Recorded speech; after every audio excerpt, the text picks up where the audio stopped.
it comes to food plots, I learn so much each season that I generally have a new game plan nearly every year. It keeps it interesting and can also be frustrating all at the same time. Poor man's corn plot started yesterday. I basically came in here and just tilled it up. It was wet. It's been raining all week, but I wanted to get this going, get it torn up. Got a beautiful day today, so I'm going to try to break this down, get to the point where I can plant hopefully in the next day or two. But basically I got to get the soil broken down right now. I got a lot of clumpy wet soil, so if nothing else, I'm going to try to break this apart so that in the sun we've got a few days of nice weather here. It'll dry it out enough so that I can drag it, spread my fertilizer, my corn. I got my fertilizer today, so I'm ready to rock and roll. But these things, you got to do them in stages. If you try to do it all in one day, you're going to kill yourself. So I like to till it one day. I'd prefer to let it dry out a couple of days, but I'm just taking advantage of this 4 or 5 day window we have here and trying to get some seed in the ground. Got to get the corn in the ground. Now is May 25th, so it's getting toward the end of the cycle. I like to get everything done by June, so here we go.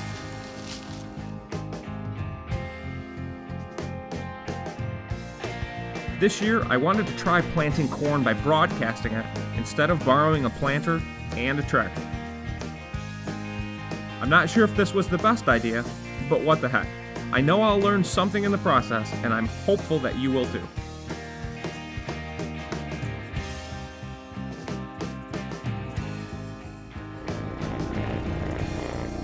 Poor man's corn plot number 2. I went through here yesterday and I basically did a quick till just to open the ground up, get it starting to dry out. Now I'm gonna run my Kunz tiller. I don't know, we'll figure it out. You know, half the farming, just like deer hunting, is you gotta kind of go with the flow, and as you farm, as you do any of these individual processes, you gotta figure out what works and what you need to modify and or adapt or change as you go. So that's exactly what I'm doing. I'm here to drag this field that I tilled yesterday. I'm basically trying to get this ready to plant. So after I'm done doing my tilling, which I've done now, I get a bunch of these. And now it's had a chance to dry. We've had some beautiful weather, so this is all dried out now pretty good.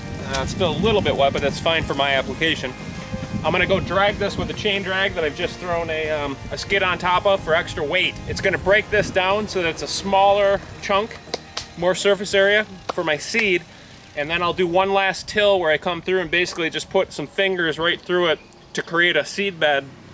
When I spread my corn on top of it, most of it will end up in those channels, and then where I drag in this direction, I'll pull one more time across it in the opposite direction to kind of act as a seeding or a planting process, kind of a poor man's planter. So I've done it before with beans, it works great. My first time trying it with corn. I've got a couple other plots growing, but I'm gonna try to basically take you through the whole process, what I'm doing on all these plots. And it is a process, so I like to do 2 or 3 or 4 simultaneously so that when I'm out here doing my drag operation, I can do 4 fields. So each day I can do one more process to each one, and it breaks up the work a little bit, and I have to work full time just like everybody else. We were building pole saws all day today. So it's now the afternoon, Memorial Day weekend. My goal is to get all these done this weekend.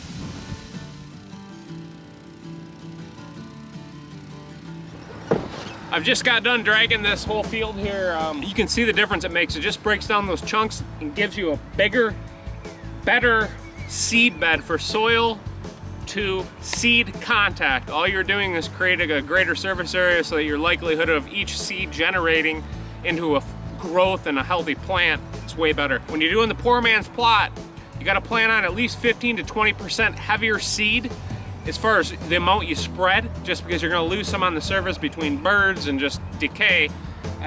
Not everything's gonna grow. So that's the negative side of the poor man's plot, but I don't have a tractor, I don't have a planter.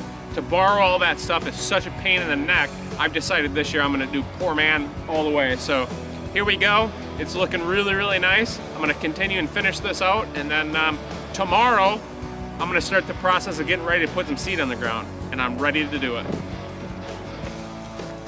I'm trying to get these plots finished up. I got my fertilizer spreader here, and I'm gonna put 200 pounds on this. This is about a third of an acre or so. So put 4 bags, and this is where it's easy to skimp but I don't, not when it comes to fertilizer. You gotta get the nutrition in the ground if you expect to have any good plots, especially for corn. You gotta have some nitrogen. So I'm gonna get this rocking and rolling here. Got a lot of fertilizer spread.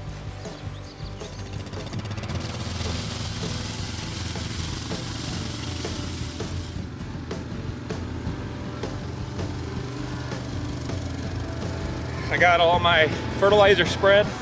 Now I'm gonna go with my tiller and basically just put little grooves in 3 inches deep, 2 to 3 inches deep, to give my seed bed a place for the seed basically to fall.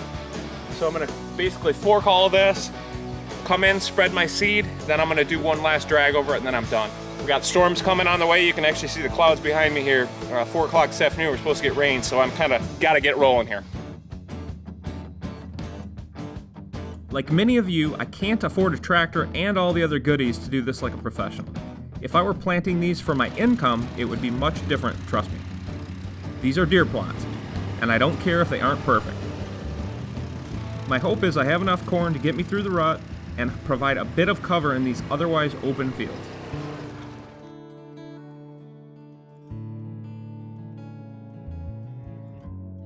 About spread some seed here. I've been contemplating how big this plot is. Even if I range it and add it all up, I'm still gonna be guesstimating because it's just a big weird shape. But my gut is it's around 1.5 acres, maybe 1 3/4 acres. I got 45 pounds of corn right here. It's a little heavy, but because I'm planting it in this fashion, I'm gonna lose some of my seed, so 15-20% give or take. So I've been kind of gauging and learning as I go. You start to kind of, realize when you've got enough seed down where you've covered everything. So I'm gonna fill this baby up a couple times. I'm doing it all by hand so I can control exactly how much seed I put down and know exactly where I put it. And I've been kind of learning that over the years. It seems like when you do it by hand, you have a better gauge for how much seed, and over experience for the last 5-6 years now doing plots, kind of learn about how much you need. But corn, a little goes a long way. You don't want to overspread it because it needs a lot of nutrients to grow real corn, like actual cobs. So with that being said, I gotta get this thing filled up. We got rain coming in, I want to get it done. Now what I'm gonna do is I'm gonna spread my most important critical area first. Right out here, the bowl here, I'm calling it. And I'll get that spread, and then I'll kind of do section by section, just make sure I got just a perfect amount of corn to cover it all. And guys, the one thing I've learned over there is doing food plots. You gotta do it, and you gotta learn as you go. You can't be afraid of making mistakes. You just gotta kind of go for it.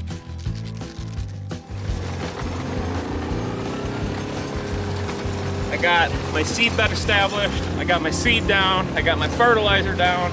The last step now is just to do a drag, basically just cover up the seed, and hopefully we get some rain yet tonight. But this season I kind of wanted to downsize my food plots just because I've been noticing over the years the amount of food I've been planting. I've had so much left over each year. Kind of like want to let some of it go back to natural grass. We have natural clover and alfalfa and a variety of other different browse that they just love to feed on. It just grows naturally here in the CRP. So I'm gonna let some of it go back, let nature do its course so I don't have to use so much fertilizer, cut my costs. And you gotta find that balance between having enough food and too much food. And obviously if you have too much food, you're just spending money that you don't necessarily need. So thank the Lord, beautiful day. My poor man corn has started growing in a couple of different plots, and now I'm praying for rain. It's one of those things you just can't control how much rain you're gonna get and when you're gonna get it.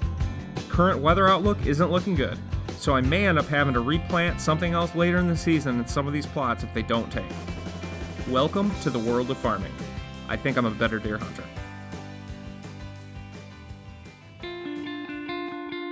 Hunting season's like a huge deal.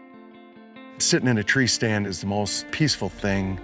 You can just go for 15-20 miles and ride and hunt. I just wanted to serve my country. It started raining. We threw everything in the truck. We heard it crash down below. A blast actually went off 2 feet to my right side. And I hear this on the ground. And the horse had kicked me right in the binos. and it broke right at the halfway point. A matter of pieces scattered on the road. The blast had bent the eye cups. Hey, this thing has VIP warranty just like any other optic that they have. It was fully covered. And they just told me to send in the parts, what you have, we'll see where we can go from there.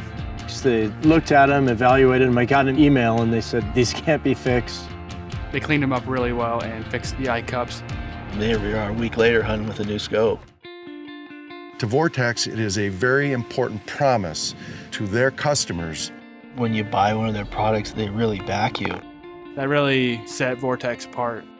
You buy a Vortex optic and it might be the last one you'll ever have to buy.